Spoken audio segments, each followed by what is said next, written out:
Thank you so much, everyone, for coming. I'm Paul Marty, professor in the School of Information. It's great to see so many people here for our Brothers Lecture Series today. I'm really looking forward to our fantastic topic. I wanted to mention that the person who passed the baton for coordinating this series to me 10 years ago was Dr. Bob Spivey from the Department of Religion. I don't know how many people in this room remember Bob, but Bob was quite an amazing force on this campus.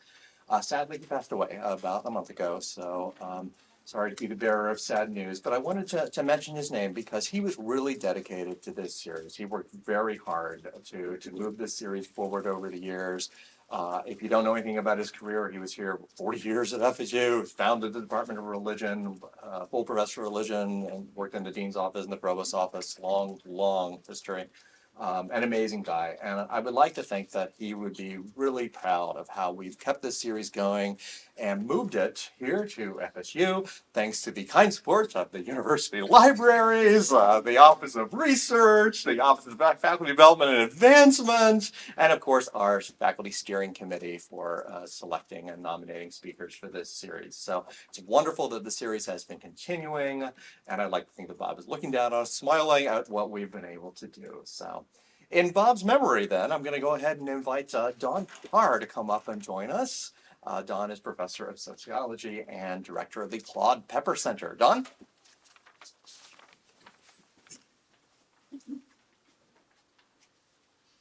Hello, I have the lovely honor of introducing our speaker today. So you're going to hear from Melissa Radey, who's the Agnes Stoops Professor in Child Welfare at the College of Social Work. So just a little bit of background on her work. She's done all kinds of different, covered all kinds of different topics related to factors that shape the lives of children in the United States. Poverty, social support, welfare policy, and she has a particular interest in child welfare system inequalities that families and service providers face. So today's talk leans into her interest on social safety nets and how that influences low-income individuals and their barriers to economic, social, and physical well-being. So in addition to her work serving FSU at the university, she's also doing work in the community. So it's important to note she's spreading her experience. She's on the board at Big Bend Continuum of Care that oversees housing opportunities for low-income individuals and families in the area. And she teaches classes training our students to be great future leaders. So without any further ado, Melissa.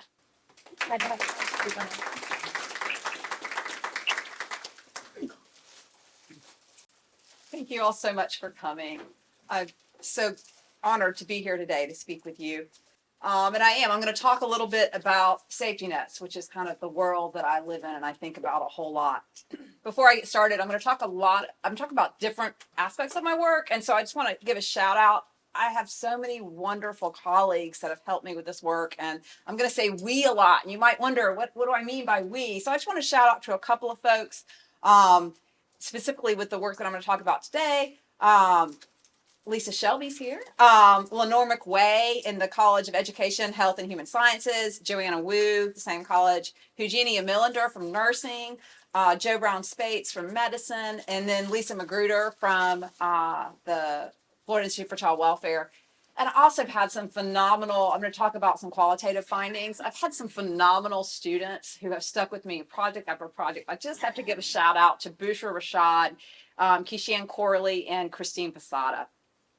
And so to give a brief overview, let me tell you a little bit about what I want to do as a scholar. I want to shape policy and practice through providing evidence. I want to know how to capitalize on families' strengths by identifying their needs and promoting systems that can treat people equitably. I do that using both quantitative methods, survey data, lots of people, and qualitative methods where it's a couple of people, talk to a smaller group of people. And I want to, the large data helps me to understand complex relationships between resources and health. And then talking to people typically living in poverty helps me to understand why people make the decisions that they do and when they do. So I appreciate you all being here, and I want you to leave today being glad you came. So how am I going to do that? Well, I feel like my goal is to get us to think, right? And something that I think about a whole lot, and I want to frame my talk around it as a central question. What is the role of the social safety net in the United States? I'm going to share some quantitative results. I'm also going to pull from the qualitative work to give you a taste of what we find in the survey data, what that looks like in people's lives. And so the first question you might have is, okay, she keeps saying safety net. I don't even know what she means. So safety net, I'm thinking about, we have a public safety net, which is a set of government policies or programs, regulations, and it basically provides money and services to those who can't maintain a standard of living. And in addition to that public safety net, my work does a lot on the private safety net. So if this public safety net doesn't get you what you need, who can you turn to outside of the government to be able to get your needs met? And what is that? And so these safety nets, you might say, well, why are we so, what keeps you up at night thinking about these safety nets? And for me, it's the idea of how do these safety nets turn into health and well-being? And so that's what a lot of my work is doing, and I'm going to talk about that today as well. To take a step back, who is our safety net for? It's typically for those who can't make it on their own. And we have about 7.4 million families who are living in poverty. Sorry, oops, there it goes. Okay, so 43% of children living with a single parent live in poverty. 60% of children who are living in poverty are people of color. And poverty is a bad thing. It heightens exposure to a lot of bad stuff like job loss, eviction, instability. And in terms of health, 16% of children in poverty ages 2 to 9 are obese. 9% suffer from poor mental health, and about 20% suffer from a developmental delay. Let's see, what else? Almost half of the children who are removed from their homes, those families struggle to make ends meet. So poverty is the biggest predictor of child abuse and neglect. And also, what about mental health? 11% of infants live with a mother who is experiencing depression, and over half live with a parent who has at least one symptom of depression. So, poverty's bad. It's bad for moms, it's bad for kids, it's bad for families. So this is where safety nets can step in. And the idea is we've got a lot of research that tells us that safety nets are good. So if you get benefits, it can benefit health, right, over the long term. It can make, if your family receives WIC, then your children can have a higher birth weight, for example. Women's Infants Children is a program developed for food nutrition for pregnant women up to the age of 5. So we do have evidence that public safety nets are good.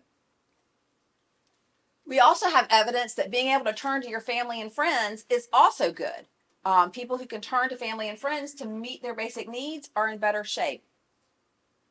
The purpose of my work is to determine how these safety nets work together. how do public safety nets and private safety nets work together to shape maternal and child well-being? Here we can see public safety net spending $1.3 trillion in the latest year. So it's a lot of money that we put towards our public safety net.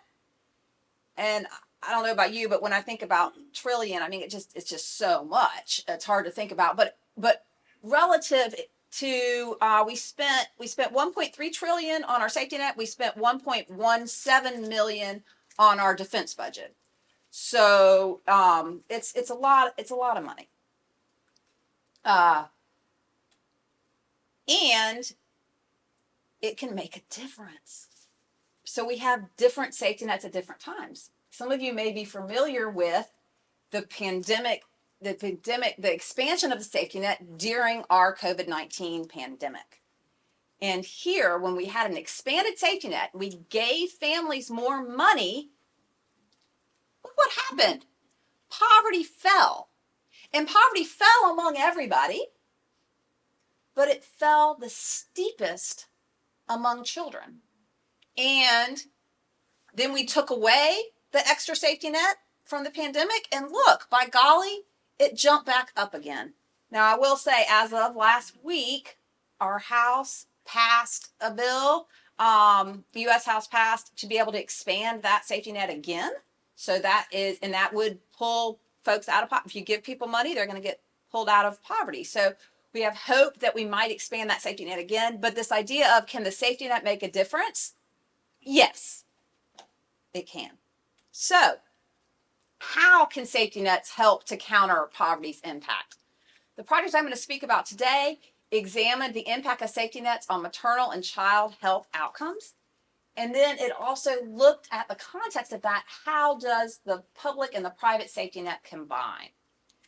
I examined mothers' perceived access to private supports, whether they can get money from their family and friends, whether they can get housing or childcare. Also looked at how many programs they were getting in terms of food stamps or cash assistance, or WIC nutritional benefits. Looked at that, and then I looked at this among a national sample. So let's see. The questions were, what do safety nets look like? I also wanted to look at how they change over time and how they relate to outcomes for both mothers and their kids. So I used secondary data for the quantitative part, the Future of Families Child Wellbeing Study. This study was it was a nationally representative sample of unmarried mothers giving birth in cities over 200,000 in the year 2000, and it's followed them. They just finished data collection when the kids are 22 years old. So we're looking at, and because of the fact that it's majority unmarried mothers, it's also majority low income and disadvantaged sample.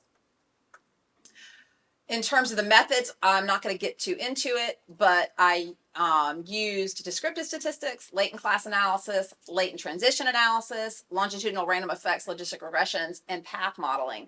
And I looked at the sample, I restricted the sample, so I'm only talking about families living below 200% of the poverty line. And if we think about the poverty line, we can think for three folks, poverty is about, a family of three, about $25,000 a year. So it's rough. Not a whole lot. I will draw on, in addition to talking about my quantitative findings, I'm going to draw on several qualitative projects that I've done over the years. I've talked to some moms who've aged out of foster care. Others were experiencing financial hardship during the early stages of the COVID pandemic.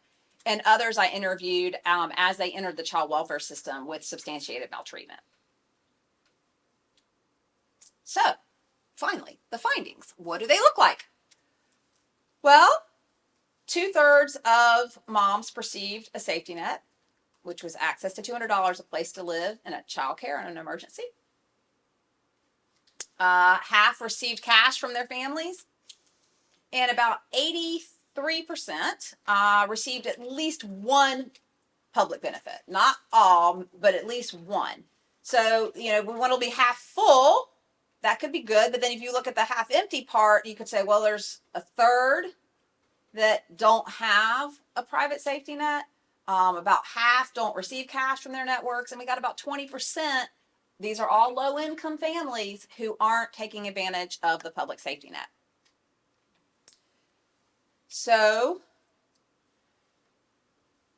I always think about what's going on where if you can't turn to kin, you know, what do you do? About 1 out of every 3 can't turn to kin, excuse me. So from the words of one, it's a struggle. And there might be months where you say, okay, do I pay the light bill or do we eat? Do I buy diapers? What am I supposed to do?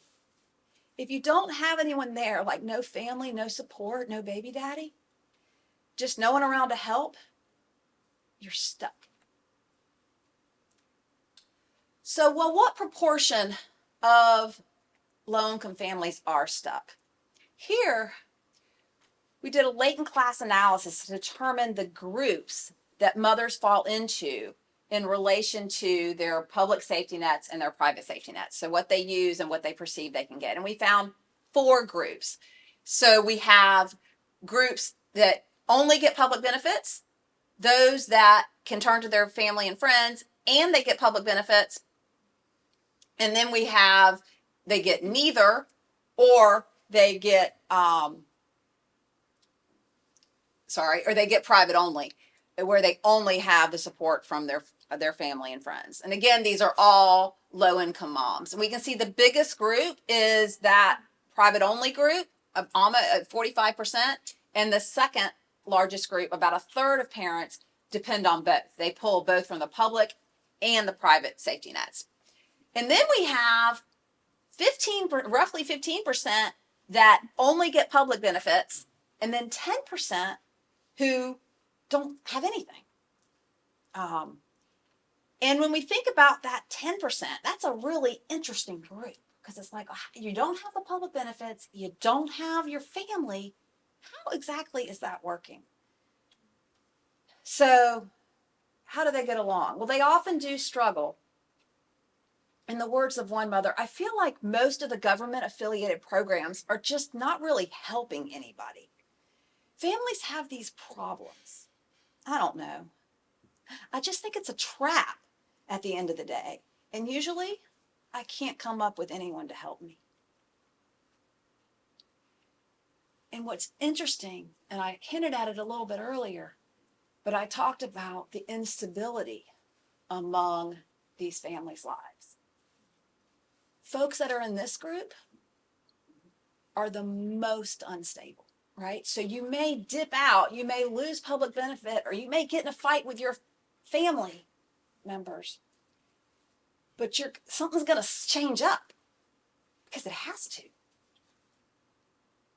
So we looked at, because we did latent class analysis at every wave, over these key developmental time points in children's lives, we also got to look at how do safety nets change over these different time points. What we found, this gets a little bit in the nitty-gritty, so I don't want to get too into it, but it's very fascinating that we can see that this group are public only. So if they only got public support, and that half, what color is that? It's a dark blue. Those people stayed the same, but about half didn't. And so of those who were public only, about half switched to a different group by the next wave. And so these groups are the ones that changed.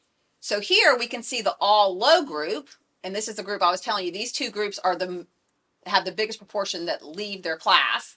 So those groups stayed, those all are leavers there for the all low group. And then the private only group is the most stable, so they have the fewest leavers. And then all high also are more stable. But the folks that are on public benefits only or have nothing, those without private supports, are more likely to transition to a different class. They've got lots of instability in their lives.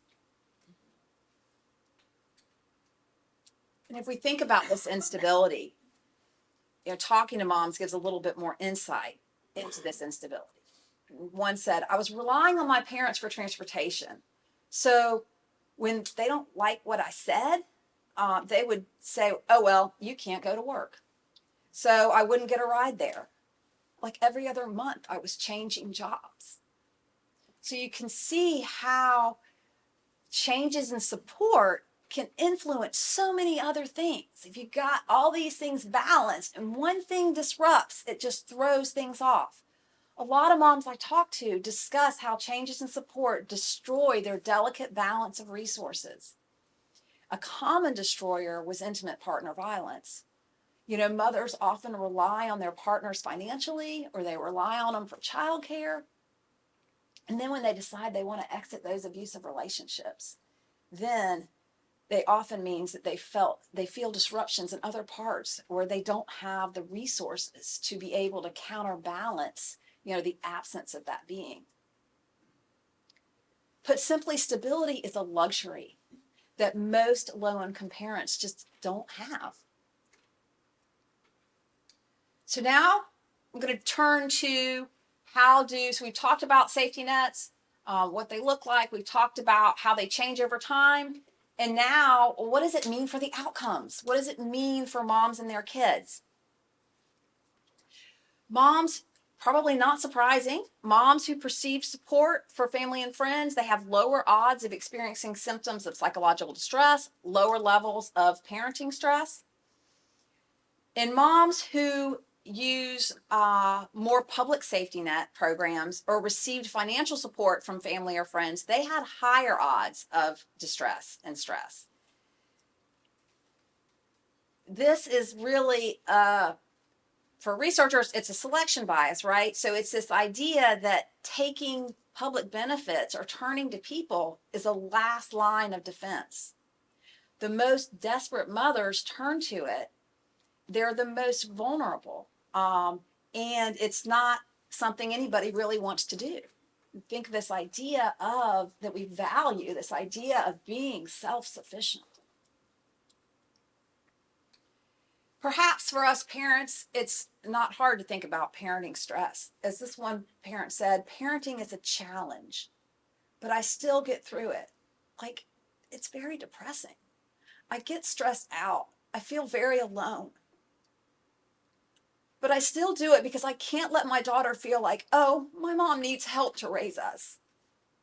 That means I need somebody when I get older. No, you don't need nobody. You can do it yourself. The problem is that my work shows that very few low-income parents can do it alone. They value independence for themselves and they value it for their children. However, it's not sustainable unless you have a lot of financial resources.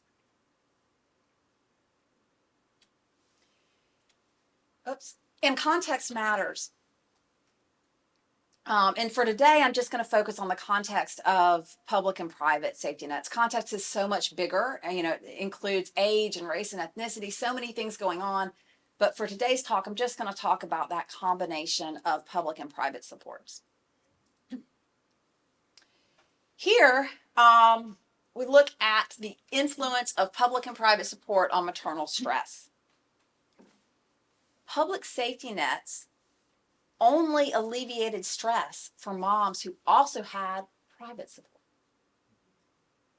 So if we're concerned about maternal stress, the public safety net in and of itself isn't going to reduce stress. They need kin support to be able to benefit from the public programs. You might say, well, why would that be? Well, our public safety net is largely conditional, right? So you have to go to appointments. A lot of programs you have to work. So we have these conditions on our safety net. And if you don't have somebody to help you to watch your kids or provide your transportation, it can be really difficult. And here, it can be really stressful. And unless you have somebody to help you counterbalance that added strain. And the next question was, well, if we've got public and private support together can decrease stress, what about our kids? And again, we find that the effectiveness of that public support is contingent on a private safety net. So support from family and friends lowered stress, which was a conduit to less behavior problems for families receiving assistance from the public benefit programs. For those into stats, like we found that the public safety nets moderated the indirect effects of private safety nets at year 1 and maternal stress at a later time and child and internalizing and externalizing problems on the CBCL at year 9. There was a moderated mediation effect of the combination of both public and private supports on the child's symptoms through maternal stress.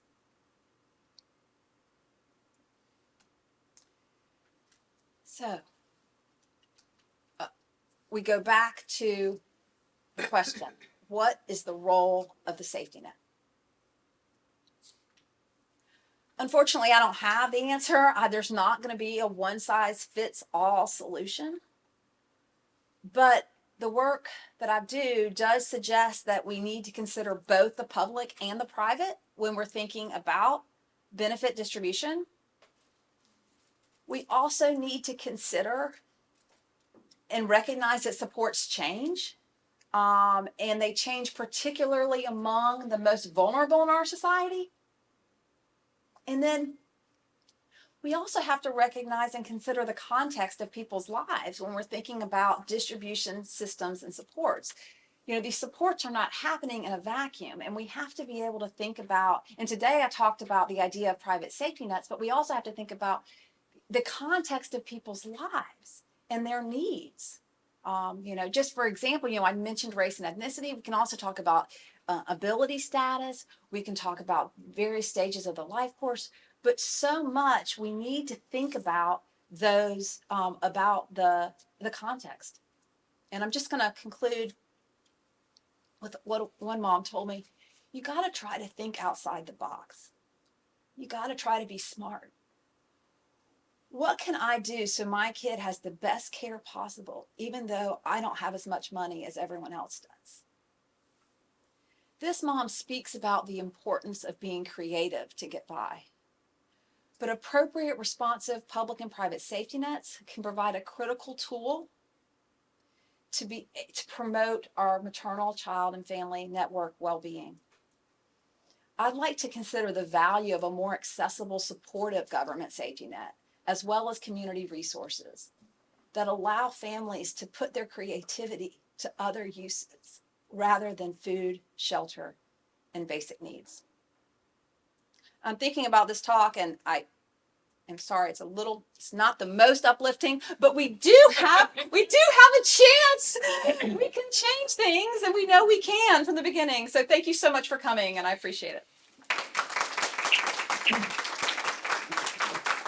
Unbelievably thought-provoking lecture. And on behalf of the steering committee for the Carothers Lecture Series, we're delighted to present you with this coffee mug. Isn't it? And in it, in fact, there is in fact a token of appreciation which you can redeem for coffee at the Calvin's Coffee Shop as a historical connection back to the origins of this series. But thank you so much. This was wonderful. Thank you all for being here. Hope to see you at our next lecture in April. Thank you.